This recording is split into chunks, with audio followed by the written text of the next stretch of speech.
안녕하세요. 역사 속 흥미로운 이야기. 오늘은 중국을 통일했던 위대한 황제 진시황이 어떻게 불로장생에 대한 끝없는 집착으로 인해 스스로 파멸의 길을 걷게 되었는지 그 비극적인 드라마를 자세히 들려드리겠습니다. 과학과 미신이 뒤얽히고 한 시대를 뒤흔들었던 한 폭의 서사시가 여러분 앞에 펼쳐질 것입니다. 지금으로부터 약 2200년 전 혼란스러웠던 춘추전국 시대를 종식시키고 중국 대륙을 최초로 통일한 인물이 바로 진시황입니다. 그는 광활한 영토를 하나로 묶고 문자와 도량형을 통일하며 만리장성을 축조하는 등 역사에 길이 남을 위대한 업적을 세웠습니다. 그의 업적은 가히 인류 문명사에서 찾아보기 힘들 정도로 위대했지만 아이러니하게도 이러한 위대한 업적 뒤에는 인간의 가장 근원적인 욕망, 즉 영원히 살고 싶은 간절한 염원이 숨어 있었습니다. 자신의 권력과 업적이 영원히 지속되기를 바랐던 진시황은 영원한 삶에 대한 강렬한 열망에 사로잡히게 됩니다. 그의 불로장생을 향한 집착은 상상을 초월할 정도였습니다. 그는 전국 각지에서 신통력을 지닌 도사들을 불러 모았고 그들에게 신비한 약초와 비법을 찾아오도록 지시했습니다. 또한 불로장생의 비법이라면 어떤 것이든 시도할 준비가 되어 있었으며 이를 위해 막대한 국고를 쏟아부었습니다.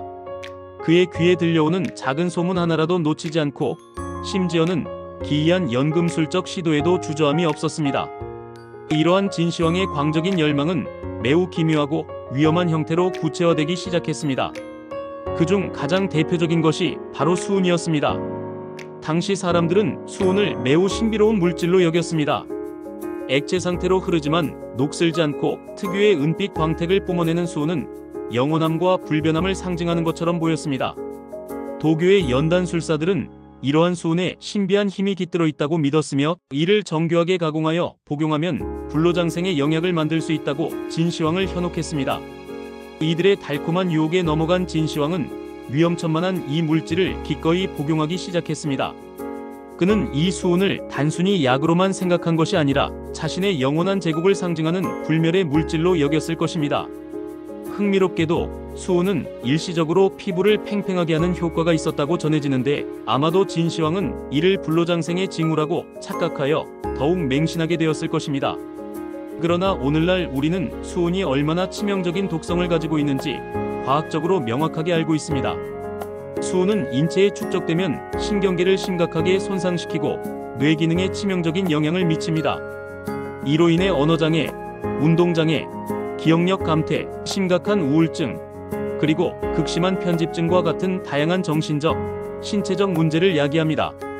진시황의 말년에 보였던 기이한 행동들, 즉 극심한 폭정과 잔혹한 처벌, 신하들에 대한 비이성적인 불신, 그리고 극심한 편집증은 수은 중독의 전형적인 증상과 놀랍도록 일치합니다.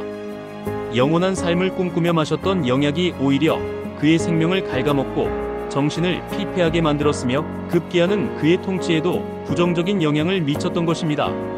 이는 마치 현대사회에서 무분별한 의학적 지식이나 검증되지 않은 민간요법 또는 불법 건강보조식품에 대한 맹신이 얼마나 위험한 결과를 초래할 수 있는지를 극명하게 보여주는 사례라 할 수 있습니다. 진시황의 이야기는 우리가 과학적 근거 없는 믿음에 얼마나 쉽게 현혹될 수 있는지 그리고 그 대가가 얼마나 클 수 있는지를 경고하고 있습니다. 수은 복용과 함께 진시황이 불로장생을 위해 기울인 또 다른 노력은 바로 불로초 탐사였습니다. 그는 동해 저편에 신선들이 사는 신비의 섬, 복례산, 방장산, 영주산 등이 있다고 믿었고 그곳에 불로초가 자라고 있다고 확신했습니다.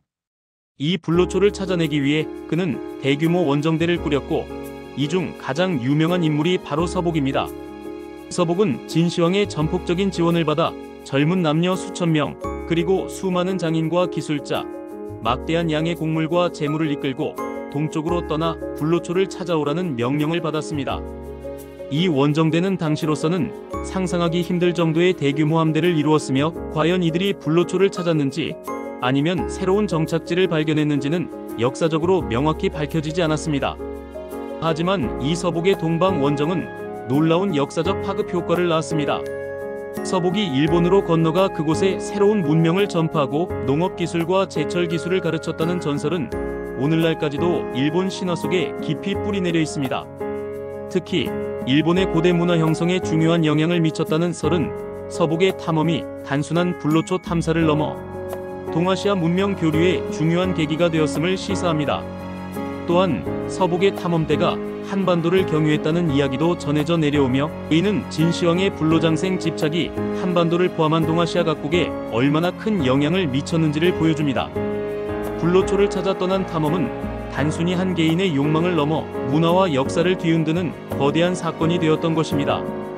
진시황의 불로장생을 향한 맹목적인 집착은 결국 그의 죽음으로 비극적인 막을 내립니다.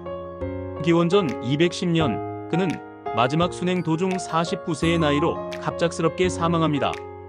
그의 죽음은 당시에도 미스터리였으며 역사서에는 그의 사인이 병이라고 기록되어 있습니다.